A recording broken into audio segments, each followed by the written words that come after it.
Olá, nós estamos de volta agora com o primeiro quadro do Coração do Pastor. Esse quadro nasceu no programa da semana passada, que você assistiu aí na sua casa. Nele a gente entrevistou o pastor Marcelo de Oliveira e ele contava como ele vivenciou, como ele passou e como ele venceu a depressão. Naquele dia ele contou pra gente que todos nós estamos em cima de uma ponte, todos nós estamos numa ponte. Ei, pastor, Oi. A paz, seja bem-vindo para esse quadro que vai ser o primeiro de muitos. E é isso? Que história é essa? Todos nós estamos numa ponte? Naquela ocasião, né, muito interessante aquela entrevista e ficou no ar essa parte, né? Parece que ficou no ar assim, porque eu não dei sequência na explicação, né? Uhum. Mas antes eu quero dizer que é um prazer estar aqui novamente, né, nesse programa do Coração do Pastor. Eu espero que você receba realmente do meu coração aquilo que Deus tem falado. Hitler, ele usava, né, uma maneira de passar, né, que era Heil Hitler. Ele tinha esse gesto. E naquele momento que ele falava aquilo, ele estava dizendo dentro dele, para as pessoas, o que está dentro de mim eu transfiro para você. Uau! Então, e ele conseguiu, um austríaco, conseguir dominar a Alemanha, o país mais intelectual daquele tempo. Né? Então é muito importante quando a gente consegue transmitir aquilo que está do nosso coração para as pessoas. E no meu coração está cheio das coisas de Deus. E é do coração do pastor para você. Muito bom essa ideia desse programa. Eu tenho certeza que nós vamos desfrutar de muitas coisas maravilhosas. Então, voltando lá à ponte, a depressão no qual eu tive, e na verdade, segundo o Dr. Augusto Cury, ele fala que será a principal doença do século XXI, porque ela vem da síndrome do pensamento acelerado. Hoje em dia nós não temos quase tempo de pensar em nada, porque nós acumulamos tarefa uma atrás da outra, e tem pessoas, por exemplo, que chegam em casa, não tem ninguém em casa, aí abre a porta, liga a televisão, liga o computador, liga o celular, liga a cafeteira elétrica e vai tomar banho e liga o rádio ainda, né? Então quer aquele monte de informação, ninguém consegue ficar quietinho, sem fazer nada, né? Tem pessoas que acham que está descansando quando está assistindo televisão. Não, descanso não é assistir televisão, assistir televisão é divertimento. Né? Então você vai pra praia, você está descansando? Não, você está divertindo. Descansar é diferente. Descansar é a hora que você não faz nada. Nada. Se você não estiver fazendo nada, você está descansando. A hora de dormir não é descanso. A hora de dormir é dormir. Então tem diversão, tem descanso, né? E tem trabalho, tem dormir. Isso tudo faz parte da nossa vida. Você sabia, Carol, que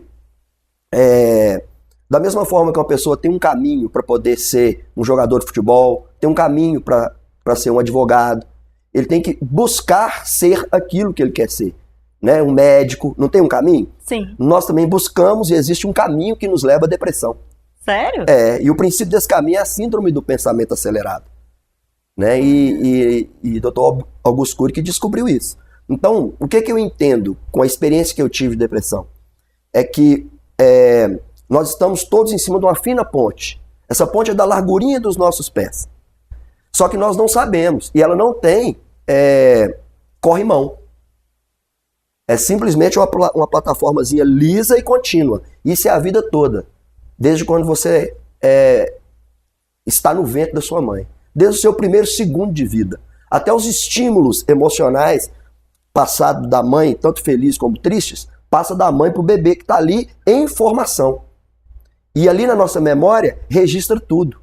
No computador, nós somos o Deus do computador. Nós colocamos e tiramos o que quisermos ali no HD. Sim. Mas a nossa memória não. A nossa mente não tem como deletar nada.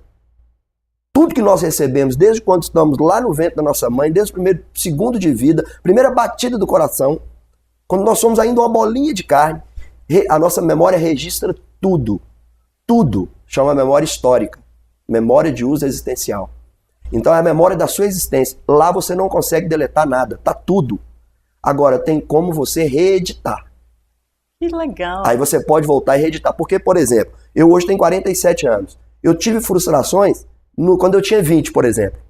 Eu posso hoje, com 47 anos, com a maturidade que eu tenho, voltar lá no meu passado, que me incomoda até hoje, aquela frustração, e reeditar com 47 anos. Olha. Aí eu tenho condição de liberar perdão, eu tenho condição de entender as pessoas que me ofenderam naquela época, porque eu estou reeditando e eu trago para o tempo de cá. Não é regressão não, nem hipnotismo. É maturidade voltando lá no passado e arrependendo daquilo que você fez. Que aí são os nossos tombos. Olha. Aí que entram os tombos.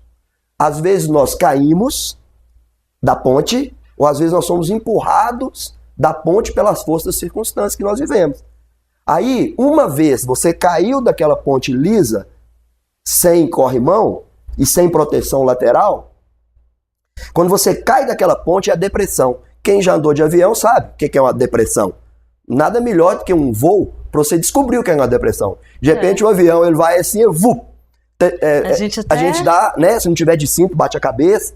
Né? Turbulência é diferente. Sim. Depressão é outra coisa. Né? Então, na verdade, é uma queda rápida, sem você esperar. Então, por que você não está esperando? Porque você não sabe que tem um abismo à sua direita e à sua esquerda. Todo mundo tem esse abismo. E não adianta, você já teve depressão? Não. Então, não adianta eu querer te mostrar esse abismo. Me explicar o que é. Você nunca vai ver o abismo. Agora, o que acontece com quem tem depressão? É empurrado por um problema, ou então tropeça e cai nos seus próprios burrices. Sua própria imaturidade, sua própria surdez. Aí você cai. Tem pessoas que não conseguem voltar. Morre. Morre porque muitas pessoas morrem de depressão. Aí desencadeia várias enfermidades, até mesmo esquizofrenia, que é o ápice da loucura. Uau. Né? Então vai para inúmeras doenças, aí passa para o físico, aí vem doenças cardíacas e tantas outras, diabetes, né, hipertensão e tantas outras doenças que vêm, até doença de pele, entende? E tem doenças que vêm e mata, câncer, por causa disso, por causa da depressão. E a pessoa fica desnutrida, muitas outras coisas que o médico poderia explicar melhor que eu. Eu estou falando da minha experiência. Sim. Certo? Não estou falando aqui como um conhecedor da medicina, porque eu não conheço, eu não fiz medicina, sou totalmente leigo. Mas então essa pessoa cai lá embaixo nesse abismo. Ela não consegue voltar.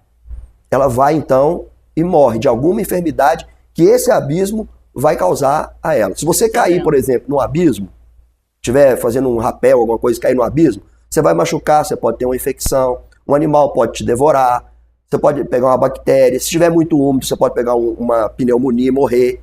Não é várias doenças que uma pessoa pode morrer se ela ficar no abismo? Sim. Da mesma forma, no abismo emocional também. Então ela tem que sair de lá. Só que ela não consegue sair de lá. Ela precisa sair e não consegue. E aqueles que conseguem e descobrem o caminho de volta, volta, mas o tempo inteiro eles sabem que o abismo está ali. Hoje eu ando vendo o abismo. Mas eu Quem não nunca temo. teve não sabe. Mas eu não temo o abismo. Eu só sei que ele está lá. Então eu não aceito mais ninguém me empurrar lá e eu procuro medir meus passos para que eu não tropece e caia lá de volta. Aí eu vou olhar os limites do meu corpo, eu vou entender que se eu sou consagrado ao Senhor, esse corpo aqui não pertence mais a mim. E a maioria dos líderes evangélicos de alto nível e de nível mais iniciante não sabem disso e estão correndo em passos largos para adquirir a depressão. Eles estão buscando a depressão sem saber, da mesma forma que um aluno de direito está buscando ser um advogado. Da mesma forma que um jogador profissional, um jogador de escolinha de futebol, lá com 7, 8 anos, está buscando ser um jogador profissional. Da mesma forma que você segue qualquer carreira para alcançar alguma coisa, tem milhares e milhares e milhares de líderes evangélicos cheios do Espírito Santo, cheios de conhecimento da palavra, com famílias até bem estruturadas, mas se eu conversar com eles, eu sei que eles estão correndo em direção à depressão. Justamente por causa de um pequeno detalhe, por causa das circunstâncias, né, que leva essa pessoa a cair lá embaixo, ou por causa dos tropeços, das burrices que a gente comete sem a direção de Deus e nos deprime.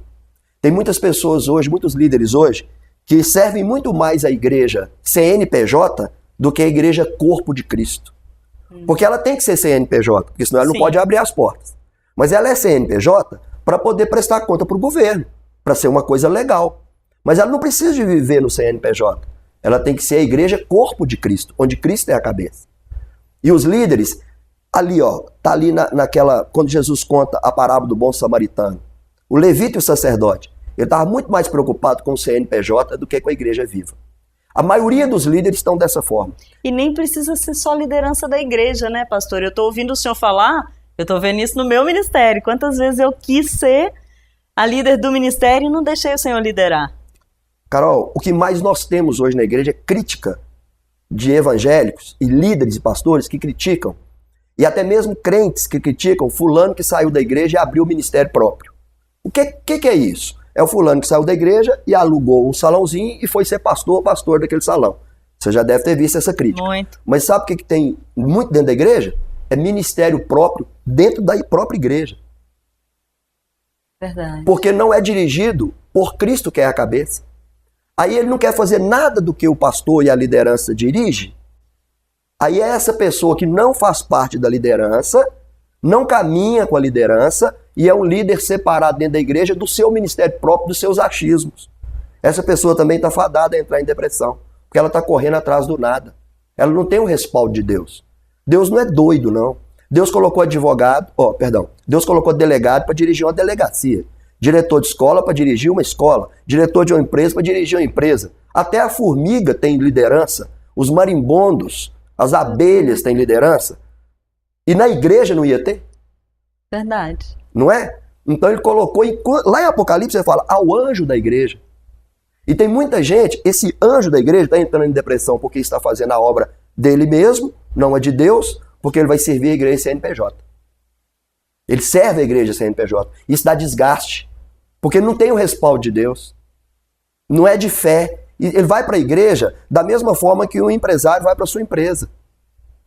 Ele não depende de Deus, ele se sente satisfeito de ter cumprido uma tarefa de atividades naquele dia. Atendi tantas pessoas, ministrei um culto, fiz uma visita. Exatamente. Você quer ver um pastor mentir? Você pergunta para ele quantos membros a igreja dele tem. Ele vai falar quantos está escrito no rol de membros. Sabe quantos membros um pastor tem? É quantos discípulos ele tem. Não é quantas pessoas estão arroladas na membresia da igreja. Aí geralmente diminui, né? Eu posso falar o que eu quiser aqui?